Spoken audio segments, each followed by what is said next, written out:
Fala pessoal, sejam mais bem-vindos a um novo episódio do Bora Caquear, o seu podcast loco-regional com manifestações sistêmicas, como diz o professor Márcio Santos. Hoje temos dois convidados de peso aqui, temáticas que aposto que vocês não se deparam com frequência, que vai desde o atendimento pré-hospitalar à medicina de emergência, viu pessoal? Nada de chamar de medicina de urgência.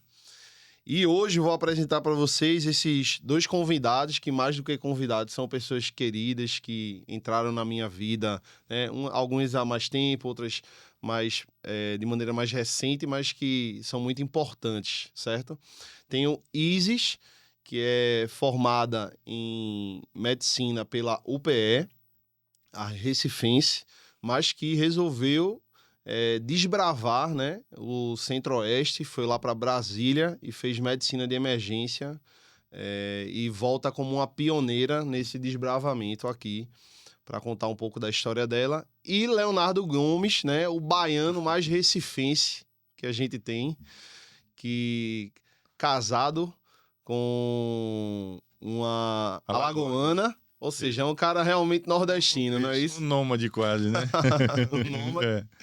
Mas que está aqui fixado, né? Chefe do SAMU Recife e, por que não, também urologista, É isso. que faz com tanto maestria, né? Quanto faz a questão do atendimento pré-hospitalar. Sejam bem-vindos, pessoal. A gente que agradece aqui, obrigado pelo convite, Eric. Dizer para mim, é muito legal, acho bacana o formato do podcast. A gente pode bater um papo, né? Conversar aqui nossas histórias, nossa vida. Como você falou, eu sou um baiano, estou em Pernambuco já há quase 18 anos, 18 para 19 anos que eu cheguei aqui em Pernambuco e fui muito bem acolhido. Pernambuco é um estado que me acolheu muito bem, então hoje acho que eu estou meio baiano e meio pernambucano. Arretado. É um prazer imensurável estar aqui na presença dessas duas figuras, grandes figuras pernambucanas.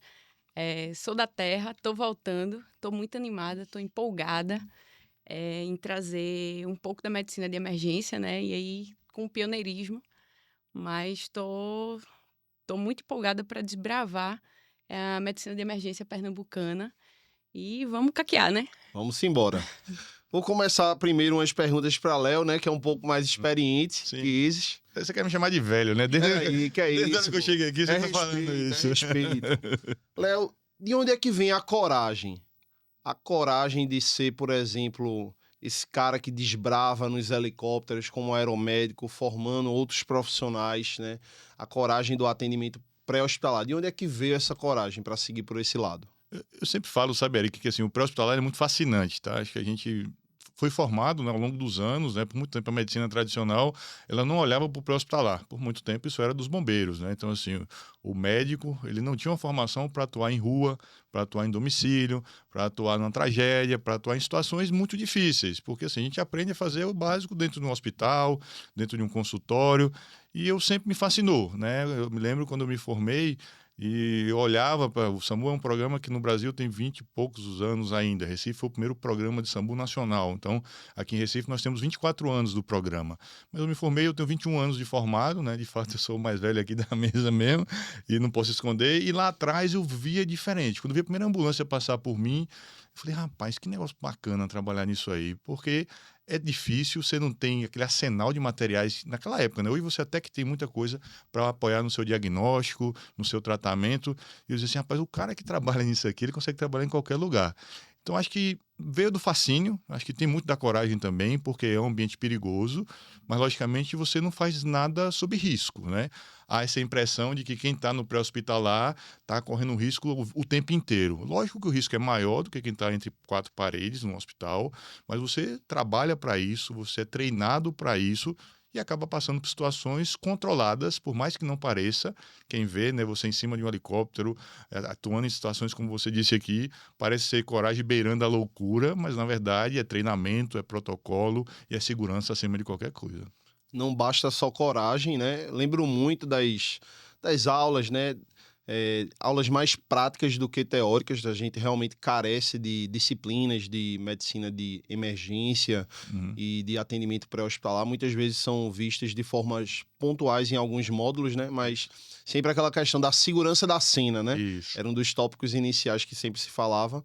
Mas de onde vem esse preparo físico, mental, esse preparo técnico para quem se interessa por um atendimento pré-hospitalar? Olha, primeiro você tem que estar bem com você mesmo, né? Você tem que ter uma saúde em dia, fazer uma atividade física regular, que isso não é só para você trabalhar na medicina de emergência, é para você ser mais longevo, para que você possa suportar, inclusive, o seu envelhecimento saudável. Então, eu me preparo para isso, né? Eu tento sempre estar em dia com a minha questão do meu cardio, de estar bem fisicamente, para poder suportar, porque o estresse físico e mental é muito grande.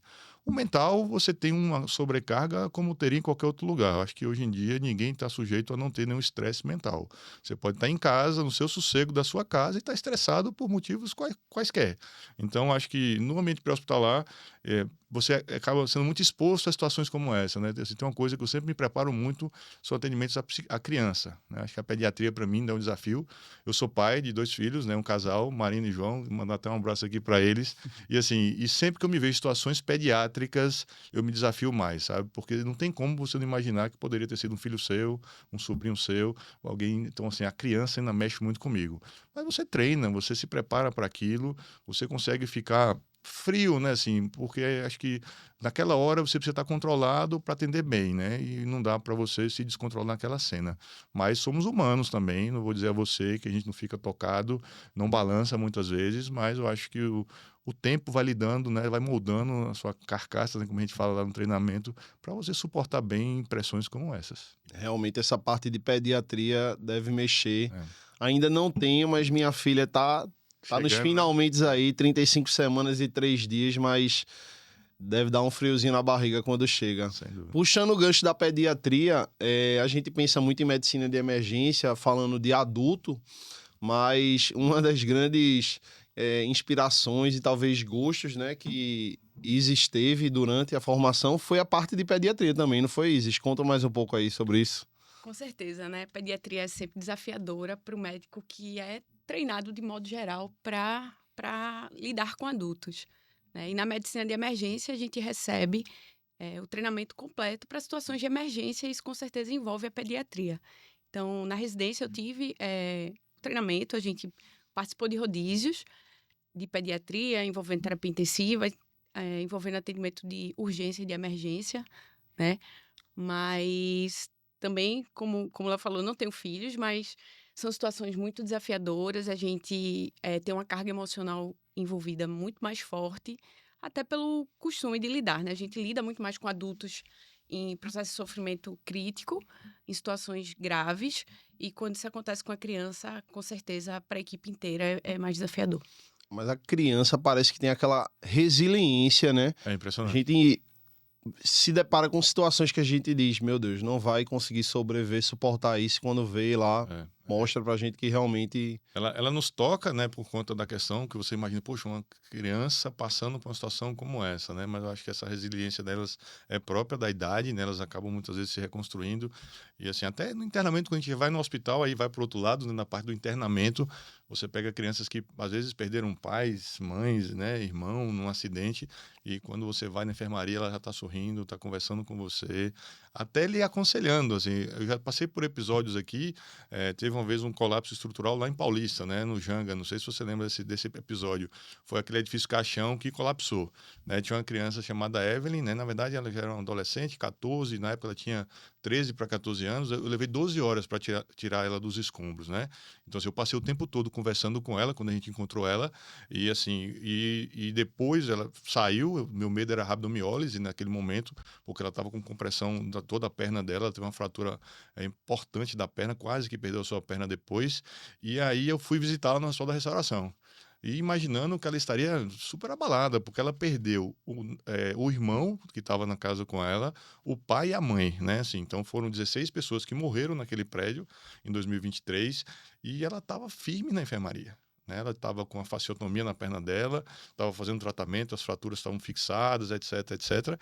E ela conversando, e assim, você foi o doutor que estava comigo, e de fato, você balança assim, fala, caramba, você imaginava chegar lá e tá uma criança, né, para baixo, triste e tal, e ela bem feliz porque estava viva, entendeu? E você, assim, até o luto, eu acho que ela viveu o luto dela de uma forma diferente, né, assim, não deixa de ser um luto o que ela estava passando, mas para cima, feliz porque estava com a perna dela no lugar, ela se reabilitou, hoje ela tá bem, ela tá andando, tudo normalmente, mas assim, você fica pensando, eu no lugar dela, né? Como eu estaria, né? É difícil, mas ela tava e tirou de letra, assim, o episódio que aconteceu. E aí eu acho que para ser um profissional, um emergencista e que faz o APH, é preciso ter essa empatia, se colocar realmente no lugar do outro, né? E vocês veem o impacto. Você estava só ao lado dela. Isso, Você não tinha muito o que fazer naquele momento, né? Mas aquela escuta atenta, isso. aquela palavra de conforto, né? Fez É. completamente diferença no prognóstico e E eu durante tava, a assim, evolução avaliando o dela. sensório dela, né? Que eu precisava avaliar para ver, mas Sim. batendo papo com ela, né? A gente acabou conversando por quase 12 horas, ela ficou soterrada por esse tempo todo. E a gente indiretamente estava fazendo nossa anamnese ali, a avaliação da cena, mas para ela aquilo ali era um carinho, né? Como você tá falando, era uma pessoa que estava preocupada com ela. Isso chamou a atenção que ela falou isso para mim. Falou, tio, você ficou preocupado comigo o tempo inteiro. Eu estava preocupado com ela, mas precisava avaliar. Inclusive, até para pedir ao bombeiro, ó, acelera aí, nós vamos ter que tirar mais rápido ela de baixo, porque ela está rebaixando, porque ela não responde mais. Então, assim, é o médico e o humano ao mesmo tempo, que você não pode desgarrar. E você, pequenas ações, acho que isso que é importante, a gente às vezes não dá conta disso.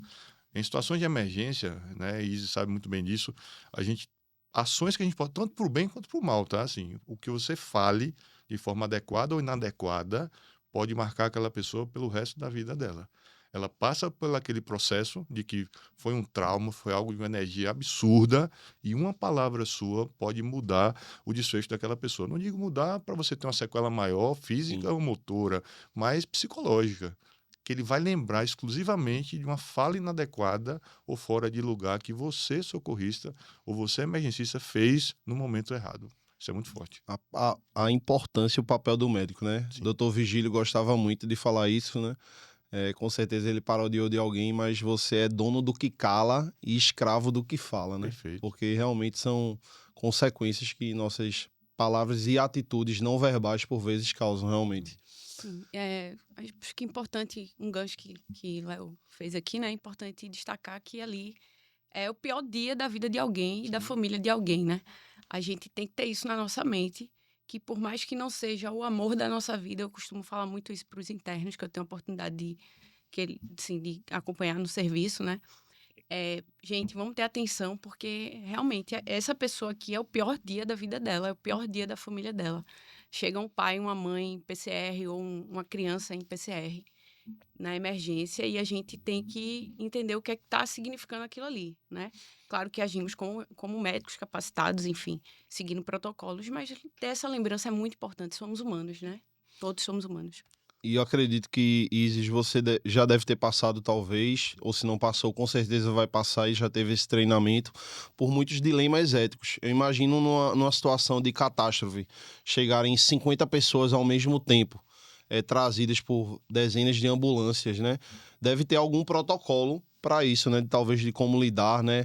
Como é que o médico que está lá na porta, ele deve se preparar ou ele deve se comportar diante dessa situação? Isso, né? Isso é um trabalho que ele é feito que começa lá do pré-hospitalar e os hospitais eles têm que estar preparados para isso, né? Que é o que a gente chama de desastre com múltiplas vítimas, né? São serviços que são independentes do ponto de vista tático e técnico, mas que nesse momento de catástrofe precisam trabalhar muito coordenados, né? Então, o que é que acontece, né? A informação chega para a gente que está no departamento de emergência de que houve um acidente com múltiplas vítimas. Já há uma triagem prévia, né, do serviço do pré-hospitalar, seguindo protocolos, obviamente, e o hospital tem que estar preparado para isso também, né? Obviamente que todas as vítimas, dependendo de onde estiverem, são distribuídas, né, para não chegarem todas no mesmo hospital, porque, enfim, existe a questão dos recursos humanos e materiais também, mas é importante haver esse treinamento dentro do ambiente hospitalar e definir funções, né, delegar funções. Na formação também da residência, a gente passou por isso quando rodou na sala de trauma. E aí a gente entendeu que realmente precisa, né? Então, são delegadas funções, cada um sabe o que vai fazer.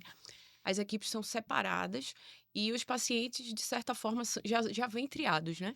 Mas dentro do hospital também a gente faz uma segunda triagem e aí destinar recursos realmente para quem vai ter alguma chance de sobrevivência.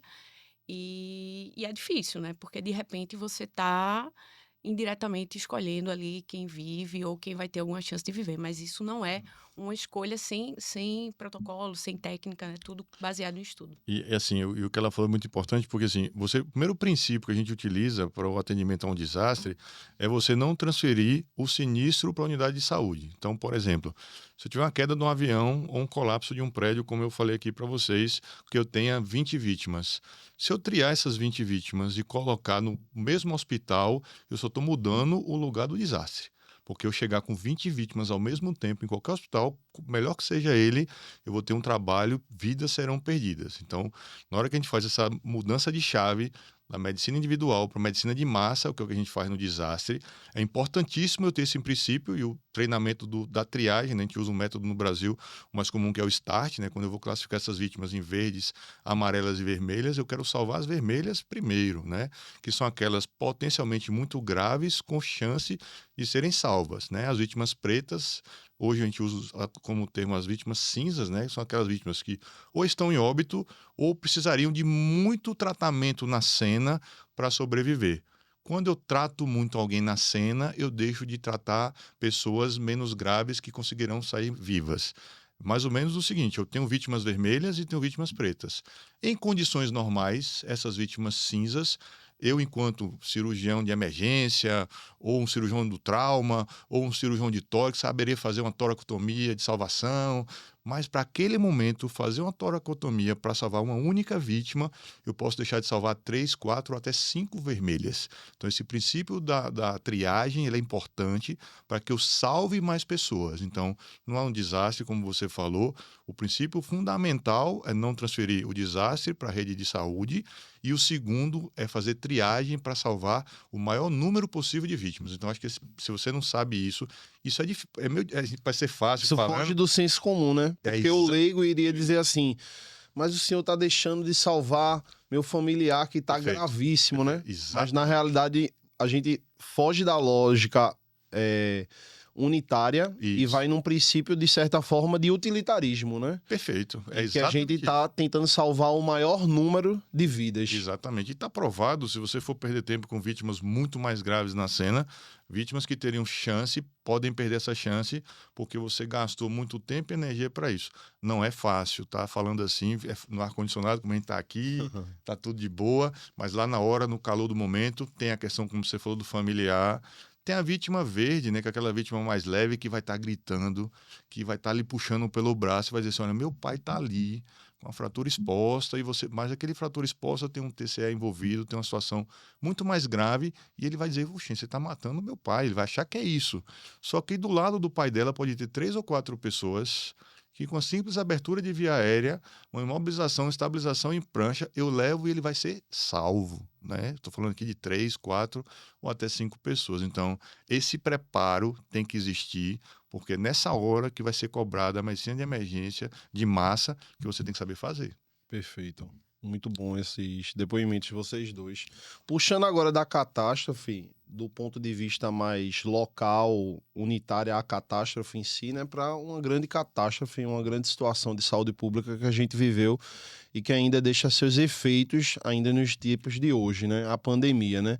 Como a pandemia lhe influenciou, Isis, nas suas escolhas, no seu direcionamento de vida, né? Eu lhe conheci antes da pandemia, né? Aquela Isis que talvez não pensasse de imediato em medicina de emergência, né? E como isso lhe influenciou, né? E lhe moldou nessas escolhas atuais. Então, Eric, a pandemia veio, né, para quem atua e atuava na época na medicina, uma forma de uma virada de chave geral, né, para a sociedade e para o profissional de saúde como um todo. E aí não foi diferente comigo. Eu formei em 2017 na UPE, fiz medicina aqui em Recife. E aí, desde então, saí da faculdade sem saber exatamente o que queria fazer de especialidade, gostava de muita coisa e não gostava de muita coisa também. E comecei a trabalhar. E meu interesse sempre foi voltado, na maioria das vezes, para aquele paciente de sala vermelha, o paciente mais grave do pronto-socorro. E acabei escolhendo esse lugar para trabalhar, né? Claro que ainda sentia a falta de uma formação adequada para atuar nessa área. E nessa busca surgiu aí a pandemia e isso ficou muito mais presente na minha vida. Eu realmente senti a necessidade de ter mais conhecimento para atender melhor aquele paciente que chegava em situações muitas vezes críticas no departamento de emergência. E aí, nessas pesquisas todas, já tinha ouvido falar da medicina de emergência, mas de uma forma muito recente. Saí da faculdade sem saber que existia medicina de emergência, tá? Só para contextualizar, é uma especialidade que foi reconhecida só em 2016 aqui no Brasil. E aí eu formei em 2017, então nesse período ainda não sabia que existia. Então na pandemia surgiu para esse interesse maior em mim e reforçou essa minha necessidade de ter mais conhecimento para atender meu paciente de uma forma mais adequada. A partir disso, fui buscando fontes de informação sobre a especialidade e tudo mais, conhecendo alguns serviços de forma remota, né, pela internet mesmo. E aí, sim, defini que é isso, né? Eu gosto disso aqui, eu me reconheci. É difícil você reconhecer que você gosta de emergência, né? Porque geralmente é um Era um lugar patinho feio, né? é o lugar de passagem das pessoas, né? É difícil alguém dizer que gosta de um pronto-socorro, porque é um ambiente que as pessoas chegam muito doentes, né? Ou enfim, em momentos difíceis de vida. E você dizer que gosta daquele ambiente caótico, né? Na maioria das vezes é caótico. E aí foi isso. Resolvi fazer medicina de emergência, com certeza teve uma contribuição muito grande da pandemia. Mas o médico de emergência, ele só dá plantão ou ele tem algo a mais para fazer? Assim, o que é que você vislumbra, por exemplo, na sua vida para daqui a 10 anos? É isso, né? Essa pergunta, acho que todo emergencista Tem que responder um escuta. dia, escuta toda hora, né? Na verdade, já começa a ser perguntado quando ele começa a fazer a residência, né? E a rodar nos serviços. E aí, tu vai viver de plantão? Como é que é isso aí? Tu vai dar plantão quando tu tiver velha? Sim, gente, dar plantão não é um problema para o emergencista. Como eu disse, é um lugar de escolha. A gente escolhe estar ali, né? Não é uma passagem, não é um momento de vida. A gente escolhe de fato. Mas a medicina de emergência, ela não é exclusiva do plantão, né? Não, se você decidir fazer medicina de emergência, você que está escutando a gente aí, não vai ser, e assistindo também, né? Você não vai ser só um plantonista se você não quiser ser, tá certo? Eu acho que a questão da gestão, ela chegou muito forte pra gente, Perfeito. da medicina de emergência, porque somos poucos ainda no Brasil e temos milhares de serviços de emergência. E aí, você sendo um plantonista, você vai ser dentre muitos outros, que vai atuar de forma diferente, na maioria das vezes, mas você não vai conseguir mudar aquilo ali, aquela estrutura, aquele serviço. Então, eu acho que a questão da gestão vem muito forte nesse sentido, para a gente conseguir trabalhar de uma forma maior dentro do departamento de emergência. Então, também não tem só gestão da gente, tem, enfim, muitas outras áreas de atuação que vocês podem pesquisar. Diarista, Passar rotina, educação exatamente. Educação continuada, continuada, talvez, né? sabe? Com Eu vou certeza. falar aqui enquanto dinossauro, né? Tem um lugar de fala como dinossauro. Pera aí, Léo, E assim, eu não acho se bacana. martirize. Eu Tá? acho Hoje bacana. vou, pessoal. Ele tem muitas horas. Eu acho bacana o depoimento dela, porque assim, e aí eu vou falar de ter assistido a era pré-medicina de emergência. Primeiro que a gente se forma e se entende que o primeiro lugar, o campo de trabalho é na urgência. Né? Assim, vai dar plantão na emergência de qualquer unidade de saúde, privada ou pública, o recém-formado. E você olha hoje com a medicina de emergência, e o depoimento dela é muito legal, porque assim, é o, tem que ser para mim o melhor profissional daquele hospital é o médico da emergência. Porque ele vai pegar o paciente na pior condição clínica daquele paciente ou cirúrgica.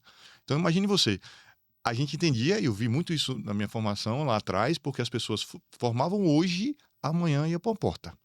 Imagina, aí você olha hoje assim, cara. Imagine ir pra UTI. Pois é, e aí você imagina a galera fala assim, que coragem, né, velho? Mas essa era a regra. Então, hoje a formação da medicina de emergência, terapia intensiva também, das outras especialidades, assim, tem que estar muito bem formado, cara. O pré-hospitalar passou por isso também, porque assim, antigamente, você chegar vivo em algum lugar porque alguém lhe carregava nas costas, em cima de um carro, na caçamba, de moto, era aceitável, porque era o que existia. Pior era morrer no meio da rua, pior era morrer em casa. E a gente passou por isso também no APH, porque hoje não se aceita mais determinadas condutas no ambiente pré-hospitalar, como eram aceitas há muito tempo atrás, quando não existia o SAMU. Então, eu deixei uma pessoa com uma sequela porque eu fiz uma abordagem inadequada, porque eu não usei, por exemplo, um torniquete para aquela perna daquele paciente. Então, assim, nós temos hoje treinamento para fazer coisas, porque, assim, até eu escutei uma frase recentemente que eu achei arretado, um depoimento. O transplante, quando ele é bem sucedido, ele passou pelo APH. Fernando Figueira, um amigo meu, contou esse caso, você deve conhecer Fernando, cirurgião cardíaco, Sim. e ele me fez essa frase e eu fiquei pensando assim, pô, ele tá certo. Porque eu posso não salvar aquele paciente que teve a morte encefálica. Mas se eu fizer um bom atendimento para ele, ele vai salvar 7 a 8 pessoas porque eu atendi de forma adequada no APH. Veja como isso é profundo. Ele teria morrido na cena Na e não cena, teria sido um potencial doador. exatamente. A gente pensa que o sucesso sempre é a vida, logicamente, sempre vai ser a vida, é deixar alguém vivo com menos sequelas possíveis, mas eu posso não conseguir deixá-lo vivo, porque ele teve a morte cefálica dele, mas ele pode poder salvar 7 a 8 pessoas, porque o meu atendimento no PH foi de forma adequada. Então, ou seja, tem que estar bem formado, tem que ter experiência e fazer aquilo de forma adequada. Então, não dá mais para improviso, nem na minha área, nem na área da ISIS também. Com certeza. E é inacreditável, né? Você pensar e ver algumas vezes, né? O que as pessoas saem falando aí pelo SAMU, né? É. Tem muita gente que estigmatizou o SAMU também. Sim. Muita gente que eu digo pouca, numa proporção de pessoas que são assistidas, né? Mas que ou tem preconceito ou que acha que quando o SAMU chegar vai morrer, né? Sim. Você já passou por alguma situação dessa de Já. preconceito? Fora a questão dos trotes, né? Sim, Acho que deve ter história para contar aí, né, Léo? eu acho assim, fazendo um paralelo com a pandemia, eu acho que o SAMU se beneficiou muito com a pandemia, né? Por exemplo, o trote aqui em Recife caiu assim muito pós-pandemia, porque as pessoas viram a importância de um serviço pré-hospitalar para salvar a vida de pessoas. Então, assim, a gente viu que a população aprendeu que passar trote não é brincadeira. A gente que é nordestino, né? O trote é aquela brincadeira, liga para Ah, alguém. emoção, né? É, Aquele emoção tem essa negócio, né? cultura e tal. Mas, assim, trote é crime, está previsto no Código Penal brasileiro, então atrapalha o serviço de emergência e o que é pior, tira a chance de alguém. Então, acho que teve muito isso. E até estigma pro profissional. Pessoas que trabalhavam no SAMU antigamente, eles diziam, você não deu certo em nada, tá no SAMU, sabe? E hoje eu tenho muito orgulho, essa farda que eu uso já há quase 21 anos, né? E assim, porque eu acho que você faz bem a medicina de emergência também no pré-hospitalar e você consegue salvar muitas pessoas. Então, esse estigma existe ainda, acho que menos, né? Talvez hoje menos do que tinha no passado, porque é uma área que se consolidou bastante e é um serviço muito bem reconhecido pela população hoje em dia. Imagine você uma cidade sem um SAMU. Eu fico pensando assim, como é essa imagem? E era assim antigamente. Hoje o Brasil tem uma cobertura beirando 70%, 75% do serviço do SAMU, mas tem cidade no Brasil hoje que não tem nem o 92 e nem ambulância do tipo do SAMU. Imagina, Inacreditável. é inacreditável, né? Inacreditável. E realmente faz diferença, assim. Já precisei recorrer para alguns pacientes pontualmente, né? E o SAMU, assim, dá de sobra, ganha de sobra, assim, de qualquer outro tipo de atendimento pré-hospitalar que você acabe precisando remover um paciente para o hospital, né? O SAMU é extremamente ágil, né? E a gente utilizar com consciência, né? Sim. E evitar esses trotes, como você bem falou. Qual foi o caso mais desafiador que você, como emergencista, Isis, já recebeu oriundo de um atendimento pré-hospitalar? Olha, são muitos casos, né? Assim, a gente que tá ali na sala de emergência, na sala vermelha, a gente tá o tempo todo preparado para muita coisa e muita coisa chega mesmo, né? Mas pensando aqui rapidamente, acredito que foi um paciente que inclusive veio do pré-hospitalar, pra gente tá lá em Brasília, né? Tava durante a residência ainda. Era um policial, ele tinha ido fazer uma operação, a paisana, e aí teve um confronto, acabou sendo ferido, né? Sendo Alvejado. ferido, alvejado, ferido por arma de fogo, e chegou pra gente em parada, né? E aí a gente tinha sido avisado, ó, vai chegar um paciente que foi baleado, é policial. Isso já gera uma comoção muito grande, né? Não sei se alguém aqui já passou pela experiência, mas quando um policial é Chega um baleado, batalhão. chega literalmente um batalhão É. no hospital, às vezes chega até antes da vítima. E assim, já vem uma sobrecarga ali De muito grande, pressão, de né? pressão para a equipe, né? E aí a gente se preparou na sala e tudo mais, a gente não tinha muitas informações onde tinham sido os tiros, quantos tiros tinham sido, enfim. Esse paciente chegou pra gente na sala vermelha, tava lá a equipe da emergência, junto com a equipe da cirurgia, né, que estava atuando como equipe do trauma, que nem todos os serviços existe uma equipe de trauma, mas enfim, o pessoal da cirurgia consegue atender bem. E aí a gente chegou, esse paciente, ele estava parado, né? E ele tinha um ferimento de arma de fogo no tórax, né? Precorde. Então, pois é, e aí isso significa o quê? Uma toracotomia, né? Toracotomia de reanimação. De reanimação, uma toracotomia de emergência. E foi isso que a gente fez. Não sei se alguém aqui também já viu, né? Uma coisa assim que é Cruenta. Fortíssima, né? fortíssima. A gente, como residente, fica extremamente empolgado, né? Porque você realmente vai reanimar alguém com as suas mãos, né? Então, foi feita a toracotomia, né? Bilateralmente ali, a gente começou a fazer a reanimação desse paciente e essa toracotomia no caso, a forma adequada de reanimar esse paciente. Não adianta você fazer uma massagem E cardíaca. tinha lesão de coração? E tinha uma lesão, tá certo? A gente identificou uma lesão. Esse paciente tinha sido alvejado com muitos tiros, assim, não me recordo exatamente, mas acho que pelo menos uns 5 tiros. E ele tinha uma lesão grave, né, de grande vaso. Clampeou. Pois é, aí a gente foi lá, o pessoal da cirurgia campeou e aí começou a fazer massagem. Isso tudo ao mesmo tempo, né? Então, um dava tentando passar um central ali na femoral, o pessoal abrindo o tórax dele, a gente começar a fazer a massagem cardíaca direta, né? Que você coloca o coração na sua mão e massageia e procurar a lesão, né? Que é de fato é o que você busca quando você faz a toracotomia de reanimação, né? Toracotomia de emergência. E a gente viu a lesão, identificou a lesão, conseguiu lá, enfim, o coração estava seco, tá, gente? Eu não sei, enfim, é bem chocante para quem tá vendo as primeiras vezes, mas assim, o coração do cara tinha sanguinado, né? Já com uma perda volêmica muito significativa. E aí o pessoal da cirurgia fez lá os procedimentos, entrou muito sangue pro paciente, mas assim, o paciente já chegou numa condição muito ruim, muito grave. Mas eu acho que foi um dos casos mais interessantes da residência, por ser uma toracotomia, né?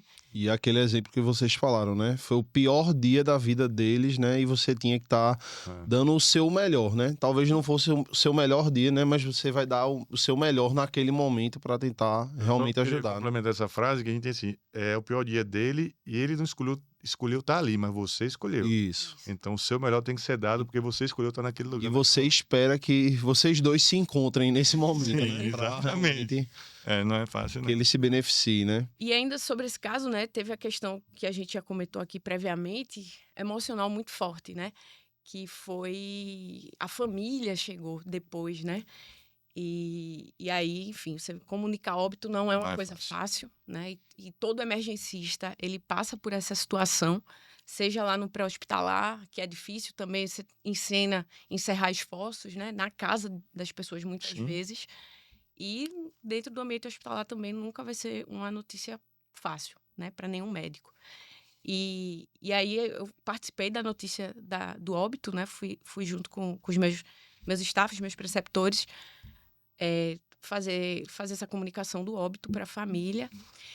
E tinham 2 filhos ainda, uma Pequeno, né? criança, outro pré-adolescente, esposa, pai, mãe. Era um cara jovem, né? Ali muito forte, era um cara extremamente saudável, com um porte físico muito atlético.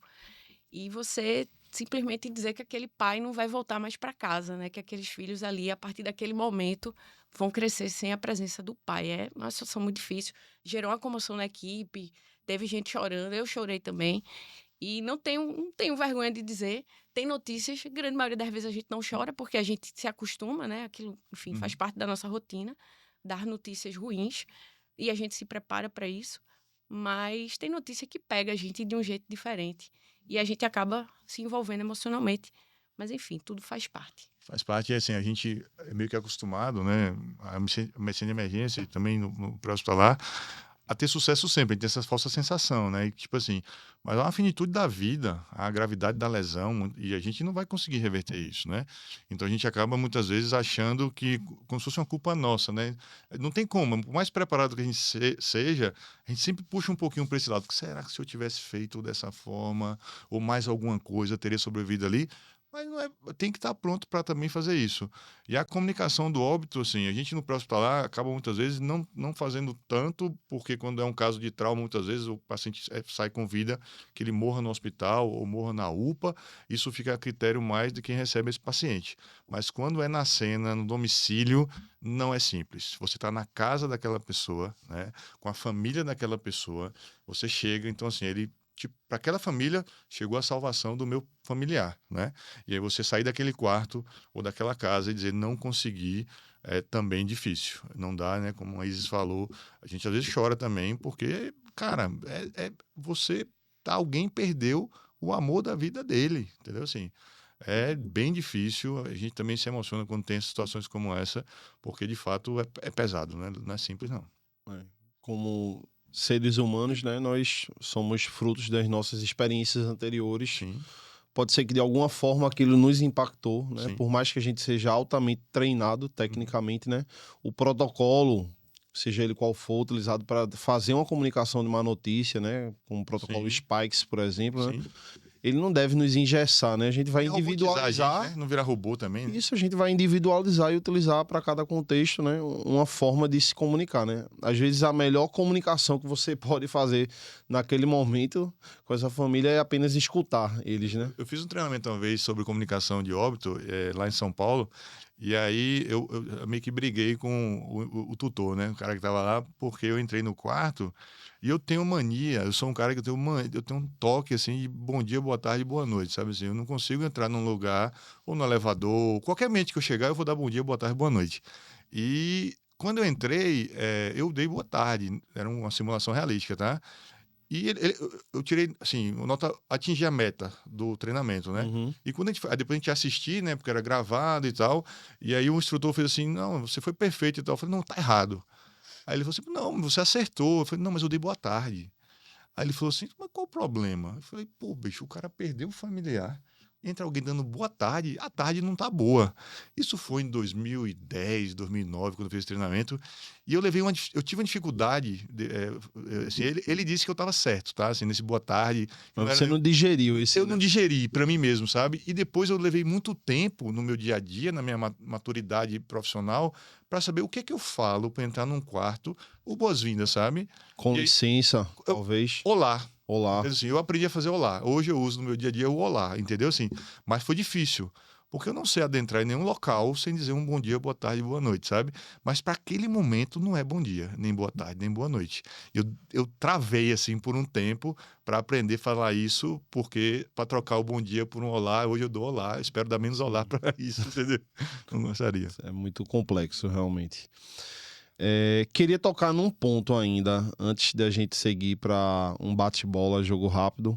Queria falar um pouco sobre uma das talvez maiores tragédias que vivemos recentemente, né, no Brasil, né, e que mobilizou, acho que inúmeras doações, né, é, empatia de maneira generalizada. A gente, acho que talvez em poucos momentos de polarização, a gente Sim. não se viu tanta união no nosso país, né? Que foram as tragédias que aconteceram no Rio Grande do Sul, né? Uhum. Decorrentes da situação climática, né? E, Léo, você participou disso? Você tem alguma informação para nos dar sobre esse assunto? Acho que eu sei alguma coisa do que aconteceu lá. Na verdade, mudança climática hoje é uma pauta mundial, né? Assim, nós estamos vivendo esse fenômeno mundialmente, de toda forma, ou com estiagem, ou com excesso de chuva, desertificação. Acho que hoje o mundo pauta o clima de forma diferente e precisa pautar. Não é apenas aquela lógica de partido verde, Não, tá no hype, né? Ser exato. verde, falar de Isso, clima, não. exatamente, porque impacta na vida de todo mundo. Você falou do Rio Grande do Sul, ainda hoje a gente tem um preço do arroz elevado, não sei se vocês sabem disso, porque lá é um grande local de produção de arroz, e o Brasil depende muito da produção de lá, e diversas lavouras foram destruídas com o volume de água que atingiu o Rio Grande do Sul.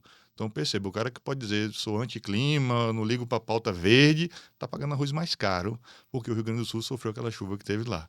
De fato, foi a maior tragédia climática que o Brasil teve nos últimos anos, né, nas últimas décadas, e para mim foi bem difícil. Eu passei 18 dias no Rio Grande do Sul, né, fui para lá atuar, né, existe um órgão chamado Força Nacional do SUS, que poucas pessoas ainda conhecem, né, assim, ele já tem 14 anos que foi criada a Força, né, eu sou membro fundador da Força, ela nasceu naquela tragédia da região serrana do Rio de Janeiro, em 2011, eu estava lá em Nova Friburgo, passei 15 dias lá também, e a partir dali criou esse grupo, né, dessa Força Nacional, que atua em diversas situações de calamidade, como foi a tragédia do Rio Grande do Sul. Eu recebi uma ligação no dia 2 de maio, né, do ano passado, quando começa a chover e a gente começa a ver isso, a gente meio que vai arrumando a nossa bagagem, né, para saber, vai ter chamado para essa região. Eu, enquanto voluntário da Força, hoje eu sou consultor da Força, mas naquela época eu era apenas voluntário da Força. E aí me pediram, vamos para o Rio Grande do Sul.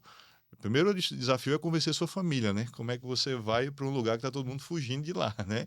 Não é fácil isso, então eu tive que 2 meninos convencer. pequenos, Filho pequeno, minha a esposa, esposa. minha mãe. Então, assim, eu brinco que eu passei uma semana brigado com minha mãe e com minha esposa, né? Porque, assim, elas não queriam que eu fosse e ia ficar dando notícia para meus filhos. Ó, tô vivo, tô bem aqui, tá tudo certo. E quando a gente chegou lá, Até cara. pra madrinha, né? Quando eu cheguei, na hora de pousar, né? Eu fiquei em Canoas, né? Porque o aeroporto Salgado Filho do Rio Grande do Sul Isso. ficou do Porto Alegre debaixo d'água, né? E aí, quando a gente pousou na base aérea de Canoas, de cima, cara, você já via, você não acredita. O Rio Grande do Sul foi minha 11ª tragédia que eu já fui. De todas, sem dúvida, a maior.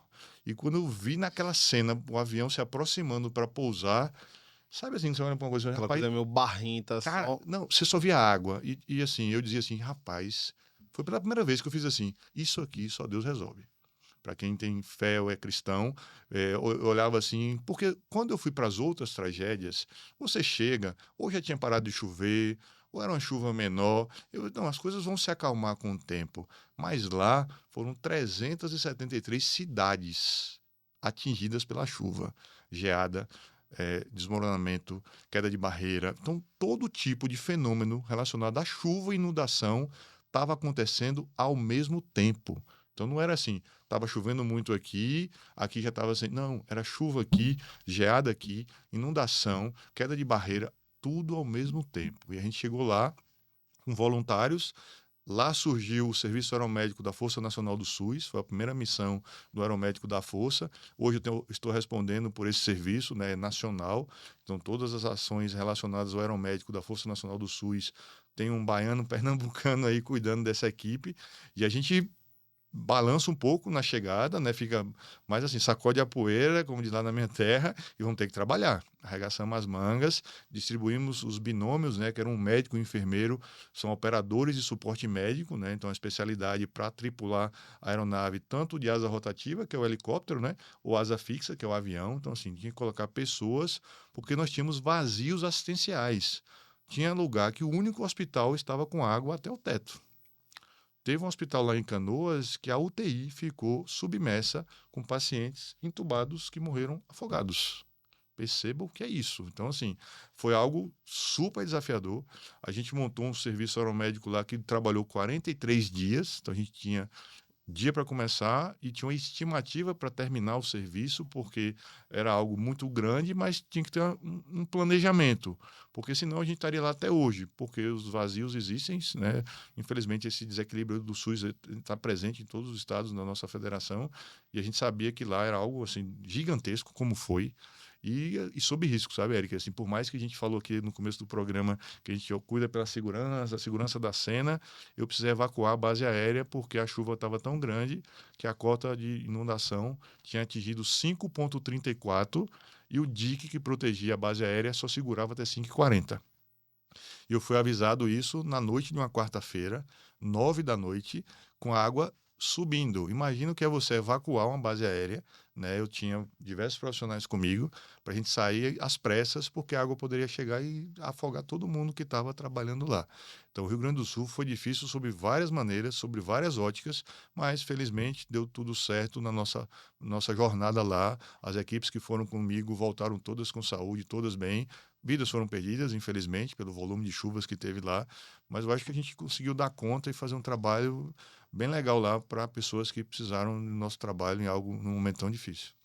Não tem nem palavras realmente para descrever o que você tá me falando, né? Acho que você viveu algo que a gente não consegue nem imaginar, assim. Realmente só numa outra vida, só vivendo uma outra experiência. E espero que a gente não passe por isso nem tão cedo, né? Mas eu Não fico. estamos longe, tá? Assim, é importante Isso. dizer o que está acontecendo hoje no mundo, né? Assim, É. isso está perto de ter de novo. A gente sempre sabe que estamos à beira de mais um evento como o Rio Grande do Sul. Talvez não daquela magnitude, porque realmente foi algo devastador. Mas janeiro vem aí, na época de chuva, na região do sudeste do Brasil.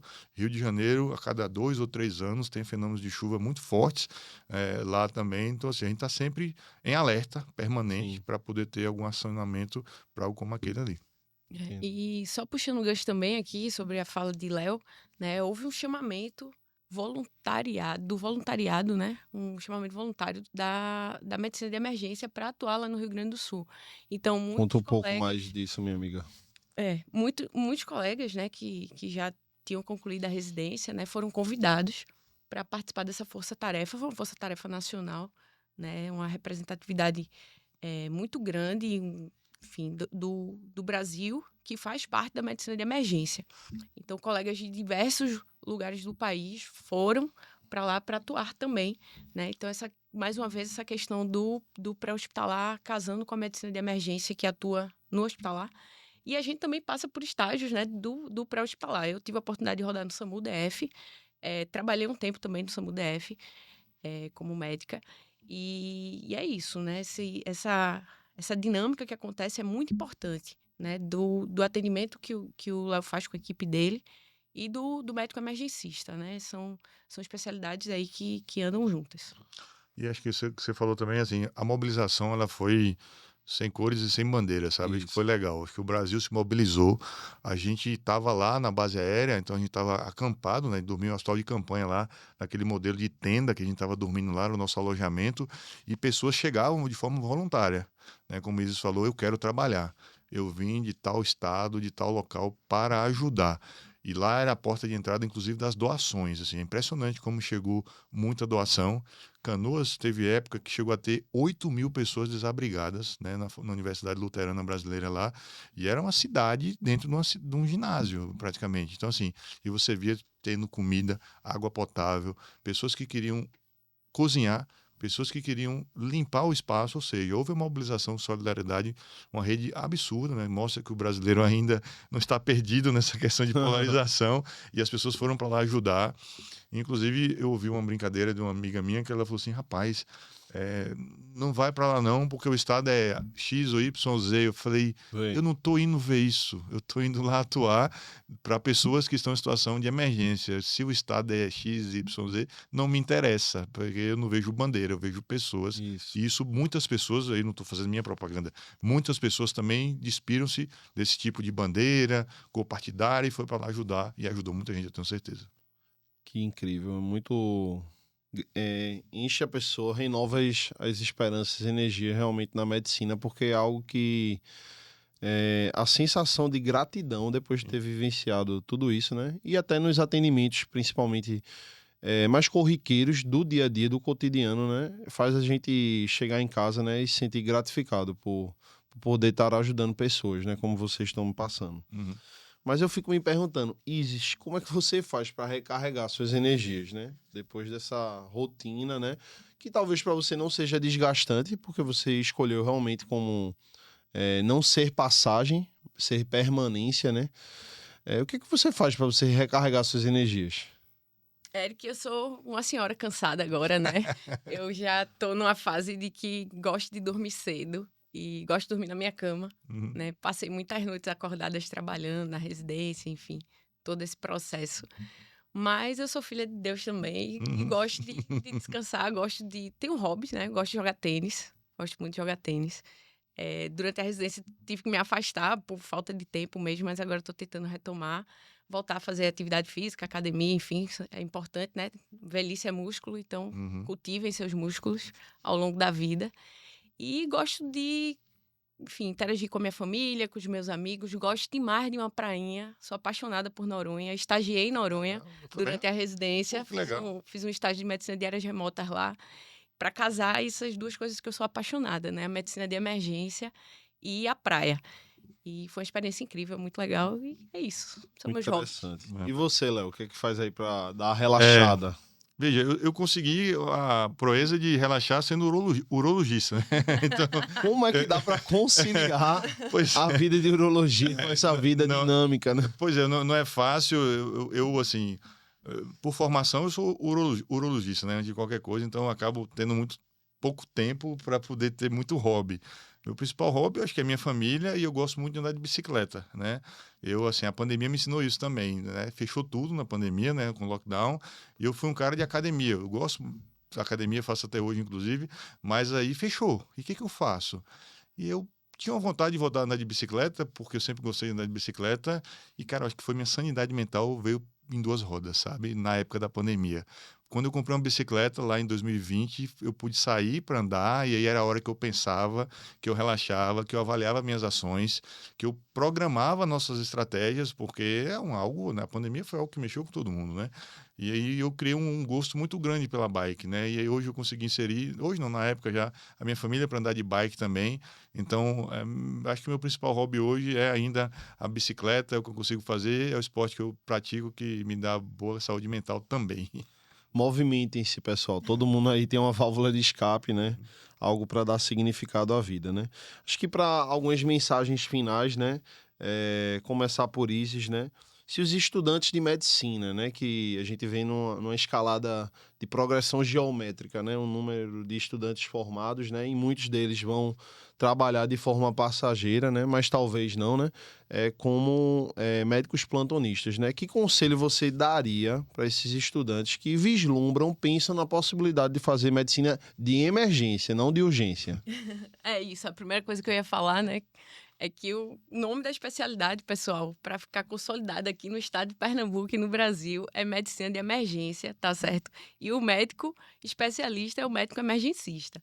Então, a primeira mensagem para vocês é essa. Mas eu diria que, primeiro, identifiquem-se, né? Ali é o ambiente que você quer estar, você se enxerga fazendo do ambiente de plantão o seu dia a dia, né? Se você se enxerga assim, pois bem, procure saber um pouco mais sobre a medicina de emergência, pesquise, tem muita informação na internet, muita informação boa. Se identifique com alguma área específica dentro da medicina de emergência, que a gente tem um monte de coisa que pode ser feita, e busque informações para seguir a profissão. É muito legal, né? A gente vive com adrenalina lá em cima, isso instiga muito. E é isso, são pessoas loucas, mas são pessoas boas que gostam muito de estar ali. Arretado.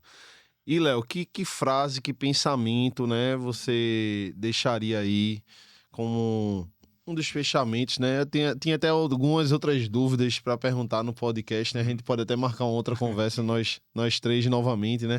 Por exemplo, o que é que você faria se o piloto do helicóptero dissesse que estava passando mal lá, tá na altitude um pouco mais elevada, não sei se já aconteceu alguma vez, né? Enfim. A gente, na formação para operador de suporte médico, a gente tem noções sobre o instrumental da aeronave, tá? Assim, a gente não é piloto nem copiloto, mas a gente aprende em situações de pânico o que fazer para talvez bater menos duro no solo. Lá ele, né? Lá É, ele, lá né? ele. Como Bom baiano, né? Pois é. Eu arrumei a oportunidade de Exato, saltar o pois lá é. ele aqui. Mas Ou a não gente- fazer, né, Léo? Não fazer, então assim, a gente faz. Mas eu acho que assim, pro estudante, eu acho que a gente precisa. Uma coisa que eu gostaria de. Eu não tenho contato no meu dia a dia com a formação de estudante, eu não sou professor, mas eu percebo um erro muito grande hoje dos estudantes é quando ele já se especializa no primeiro ano de medicina, sabe? Eu acho isso terrível, cara. Quando você chega para aquele estudante, quando ele fala assim, não, eu vou ser dermatologista. Isso no primeiro ano de medicina. E aí ele fecha os olhos para todas as outras áreas da medicina até o último ano da sua formação. Acho que a principal dica é faça a medicina, tudo da medicina. Isso. Aproveite os 6 anos da medicina para aprender tudo. Eu, por exemplo, gostava muito de psiquiatria durante a faculdade, pensei em cirurgia plástica também, depois fui para cirurgia digestiva e acabei na urologia e no pré-hospitalar. Mas eu vi de tudo, porque eu acho que você precisa aprender tudo. Lógico que você vai ter uma tendência, vai gostar mais de alguma área. Você começa eliminando, né? Como a Isis falou. Você vai eliminando o que você não quer Tem fazer. algumas especialidades, né, que a pessoa vai passando, né? Exato, mas assim, Não cria aquela exato, mas veja, conexão, mas veja, mas com certeza. abra esse olhar para isso, porque assim, eu já fui para atendimento de uma parada cardiorrespiratória num consultório de cardiologia, no qual o cardiologista não estava fazendo a RCP do paciente. Não é porque ele não queria, é porque ele não sabia. Então veja, você E não às pode vezes tem ser. aquele viés de autoridade, né? Ah, não, é porque ele é cardiologista, porque ele Exato. sabe tudo, não vai ser questionado, enfim. É médico antes Ele de é tudo. médico antes de É tudo. isso que eu acho que é o grande erro. Acho que talvez, se eu puder dar esse recado para quem está assistindo a gente aí, o estudante de medicina, no começo ou no final de curso, veja tudo. Tente aprender o máximo que você puder, porque você será médico. Você não pode estar numa festa de casamento, estar no aniversário, alguém passar mal na sua frente com um engasgo. Para você fazer uma manobra de Heimlich, que é uma manobra super simples. E você diz, não, eu sou otorrino, ou eu sou oftalmo, não vou poder fazer isso aqui. Chame o SAMU, mas aquele tempo até a chegada do SAMU, aquela pessoa pode ir a óbito por uma parada cardiorrespiratória. Então veja que eu acho que a dica é essa. Estude e tente ver tudo. Lógico, você vai gostar de mais áreas e você vai fechando esse funil e ao final do seu curso você vai fazer a sua primeira especialidade e depois fazer a sua sub, se você quiser assim fazer, ou fazendo a medicina de emergência. Você escolhe a área, mas eu acho que tente aprender tudo ao longo dos... Não feche portas ao longo da sua formação. Acho que isso é um erro muito grande em que, infelizmente, muitos estudantes hoje cometem esse erro. Com certeza. É uma coisa que eu acho que eu tentava fazer na época da faculdade e às vezes a pessoa era julgada até pelos pares, né? Pelos colegas, né? Você tava naquele rodízio e você queria ser, tipo, aquele especialista do rodízio. Isso, Muitas vezes, quando eu rodava na época da graduação e no internato, né? Por exemplo, quando eu entrava até em pediatria mesmo, né? Que, assim, acaba sendo um pouco mais distante da minha realidade como clínico. Eu queria fazer tudo aquilo, eu queria ser o NEO, Sim. eu queria pegar a criancinha lá na parte do rodízio de obstetrícia, eu queria ajudar no parto normal, partejar e tudo mais. Rapaz, você daria um bom emergencista pelo que você tá falando aí. Tem jeito total para ser, não tem dúvida. Eu não sei se dá tempo aqui, mas eu queria contar um caso que eu fazia na minha residência de cirurgia. Aqui a gente... Na residência de cirurgia geral. Eu sempre fui um tarado por via aérea, assim, sabe? Via aérea para mim... Rapaz, você tá do lado de outra tarada. A parte que ela mais gosta. Pois é, e assim, eu ficava... Né, no hospital que eu era residente de cirurgia geral, tinha um alto-falante, né? Acho que hoje em dia não se tem mais isso.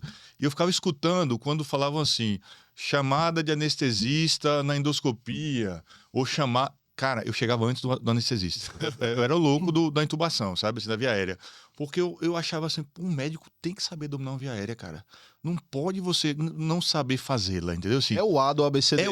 Lógico, hoje a gente tem um X que pulou na frente, né, por motivos, mas veja, mas é o A, ele é o segundo elemento que eu vou ter que pensar para aquele paciente.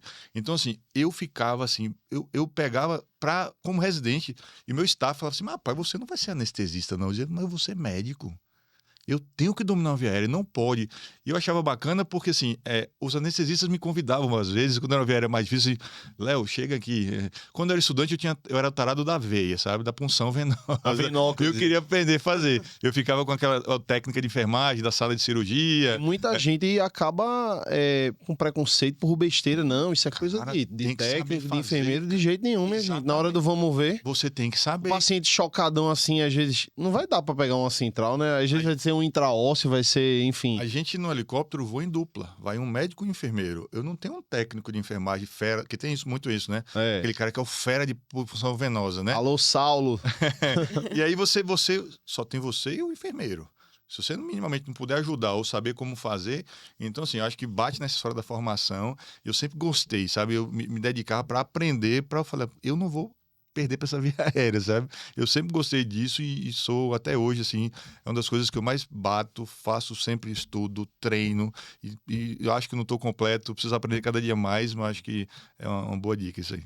Pô, e via aérea aqui a gente tá com um especialista, né? Eu sou apaixonada. Tem muito pecado, até me desculpa aí. Tem muito recurso novo hoje em dia, né, Isis? Antes da gente concluir, você pode falar um pouquinho se quiser. Eu sou apaixonada por via aérea. Inclusive, eu fui para Brasília por causa da minha chefe da residência. Eu conheci o trabalho dela na internet, Julie. Um abraço aqui para Julie, muito especial. Ela contribuiu muito pro meu interesse na via aérea, né? Eu sou apaixonada muito, assim, estudei muito durante a residência, estudo até hoje. Gosto, sou instrutora de um curso de via aérea lá em Brasília. E é isso, o que o Cléo falou. A gente é sempre desafiado, né? Você tem que estar sempre pronto para qualquer tipo de via aérea. Às vezes você julga que a capa do livro ali que vai ser tranquilo e se depara com a via aérea difícil. E eu costumo falar para os estudantes que passam por mim, né? Esteja sempre pronto para agir e partir para uma via aérea cirúrgica. Não tenham medo, né? Você pode estar capacitado, você deve estar capacitado para seguir para uma via aérea cirúrgica. E recurso é o que não falta hoje em dia, né? Ainda bem que, assim, a medicina está evoluindo muito, os recursos evoluem, os dispositivos que a gente tem estão cada vez... O arsenal é muito maior, né? Isso traz muita segurança para o médico que está lidando com a via aérea, né? Mas, enfim, sou suspeita, gente. E saibam ventilar, viu, pessoal? Por favor. Sempre.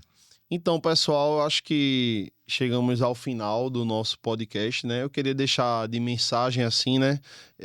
Gestores do SUS, do privado, né? Tratem a medicina de emergência, o atendimento pré-hospitalar, de fato, como um lugar digno, de permanência, né? De formação de carreira mesmo, né? E não como apenas um local de passagem, porque, com certeza, até no contexto do hospital quaternário, só vai existir aquele órgão que vai ser realizado um transplante, né? A gente viu agora o retransplante de rim Sim. e o transplante hepático de Fausto Silva, né? De Faustão, né?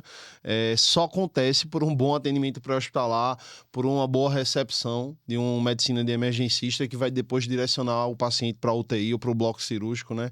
Enfim. E queria agradecer demais a presença de vocês dois, né? Saio aqui desse dia inspirado ainda mais, né, nessa temática de emergência e de pré-hospitalar, né?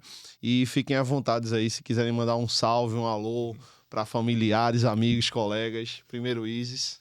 Gente, só queria agradecer, né, a oportunidade de estar falando sobre medicina de emergência, é uma paixão da minha vida. Eric fez o convite e eu não conhecia Léo, tô conhecendo Léo hoje, mas assim, já tinha ouvido falar, já vi Léo na televisão muitas vezes, né, ao longo da vida. E foi um prazer enorme estar aqui com vocês e falar um pouco sobre medicina de emergência. Um querido, né, conheço o Eric de outros tempos aí, da época da faculdade. E é isso, gente. Eu queria mandar um salve especial pro pessoal lá de Brasília, que fez parte da minha formação. Pessoas muito queridas que tive a oportunidade de trabalhar. O pessoal da residência, da 5ª turma de medicina de emergência lá da Secretaria de Saúde do Distrito Federal. Meus preceptores, Júlia, claro, uma grande influência na minha vida, dentro da medicina de emergência. E a turma que eu trabalhava também, né? Do hospital particular. Hospital Santa Helena, um beijo pra todo mundo. Tô com saudade de vocês, viu? Eu queria agradecer, cara. Eu acho que eu sou seu fã. Isso, grande pô, a gente amigo. é seu fã. Não, e assim, temos um amigo em comum, doutora Norma, né? Nossa grande mestre Nossa aí. mestra madrinha. Exato, e eu brinco com ela, eu sou o único aluno que não foi aluno dela, que sou fã dela, né? Porque eu não me formei aqui. Agradecer, eu também não conhecia a Isis, prazer conhecê-la hoje. Assim, acho que foi bem bacana a conversa. Eu sou suspeito de falar desse tema, o tema que eu estou trabalhando há 21 anos já. Então, assim, mandar um abraço pro pessoal lá do SAMU, onde eu trabalho, da Força Nacional. Um abraço para minha família. Eu acho que minha família ela é minha grande base, acho que entende essa vida louca que eu tenho, infelizmente, muito atribulada de muitas ações. E assim, eu acho que é importante que a gente possa inspirar mais pessoas. Eu acho que sempre se fala que há um tempo de permanência na medicina de emergência. Mas esse meu tempo não acabou ainda. Acho que eu tenho muito para entregar ainda. Estou mais velho do que estava lá atrás, mas ainda sigo com o coração batendo, me arrepiando do mesmo jeito. Enquanto isso estiver acontecendo, eu estou aqui pronto e que mais missões venham, como foi a do Rio Grande do Sul, e que eu possa ir e ajudar mais pessoas. É isso aí. Gratidão demais por vocês dois aqui, pessoal. E assim encerramos mais um podcast do Bora Caquear, né? O seu podcast loco regional com manifestações sistêmicas, né? E espero que vocês compartilhem, comentem, mandem mensagens aqui. O pessoal vai também, podem tirar dúvidas depois com eles aí, seguir nas redes sociais. Se quiser deixar seu arroba aí, lá ele, né? Seu arroba. Meu arroba é @drleogomes, né? Quiser me seguir lá. Tem muita coisa do pré-hospitalar, também na minha especialidade, urologia, falei pouco. A gente pode voltar aqui depois para conversar sobre urologia também, se você quiser. E assim, @drleogomes, quem quiser é só seguir a gente aí. Boa, aí que quem quiser falar com isso também pode mandar pro @bora caquear, né? Ou mandar um telegrama, né? Gente, eu não tenho Instagram, tá bom? Pra deixar claro, mas vocês mandem mensagem aí pra Eric. Que a gente repassa. Aí, Eric. Isso, @Eric Barreto por Deus, né? Mas pode mandar pro @bora caquear que a gente responde aí vocês depois, tá bom? Forte abraço, pessoal. Sigam aí nossas redes sociais, YouTube, Instagram e Spotify.